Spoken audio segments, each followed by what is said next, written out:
रात के करीब 8:30 बजे थे। अस्पताल की इमरजेंसी बिल्डिंग हमेशा की तरह शोर, भागदौड़ और तनाव से भरी थी। स्ट्रेचर्स लगातार दौड़ रहे थे। नर्सें किसी की जान बचाने में लगी थीं। पंखों की पुरानी आवाज हवा में हल्की दहशत भर रही थी।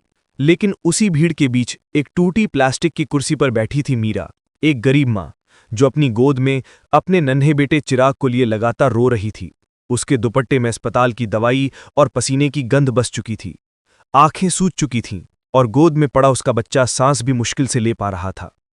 चिराग की छोटी छोटी पलकों के नीचे तेज बुखार जल रहा था। छाती बुरी तरह से ऊपर नीचे हो रही थी, जैसे कोई अंदर से हवा मांग रहा हो। मीरा कांपती आवाज में बस यही बोल रही थी, सांस ले बेटा, मां यहीं है, अभी कुछ नहीं होने दूंगी। तभी सामने वाले काउंटर से कड़क आवाज आई, मैडम पहले पैसे जमा करें, 8,000 रुपए। ड्यूटी डॉक्टर ने बिना ऊपर देखे कागज पर मुहर मारते हुए कहा। मीरा का दिल जैसे वहीं रुक गया।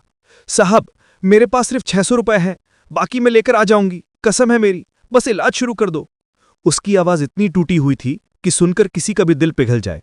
मगर डॉक्टर एक ही बात दोहराता रहा, rules are rules, no money no treatment. पूरा वार्ड दिख रहा था। कुछ की आंखों में दया थी, लेकिन कोई आगे नहीं आया। मीरा घुटनों पर गिर गई, हाथ जोड़कर रोती रही, लेकिन कोई नहीं पिघला। उसके बच्चे की सांस और कम होने लगी और उसकी हर तड़प मां के दिल को चीर रही थी। तभी अचानक इमरजेंसी वार्ड का दरवाजा जोर से खुला और अंदर आए डॉक्टर आदित्य राणा, अस्पताल के सबसे सीनियर और सम्मानित डॉक्टर। उनका चेहरा गुस्से से लाल था। कौन है जो एक मां को पैसों के लिए ऐसे रुला रहा है? उनकी आवाज पूरे वार्ड में गूंज गई। हर कोई चुप। डॉक्टर आदित्य सीधा मीरा के पास घुटनों के बल बैठ गए।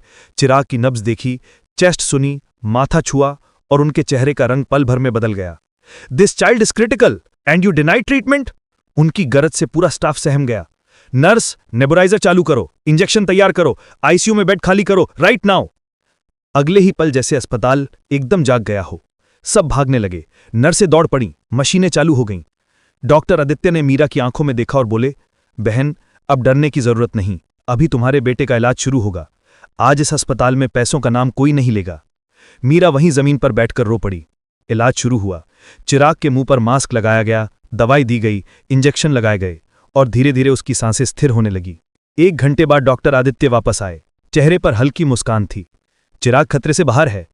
मीरा फूट फूट कर रो पड़ी, साहब आपके पैसे में कैसे? डॉक्टर आदित्य ने उसे रोका।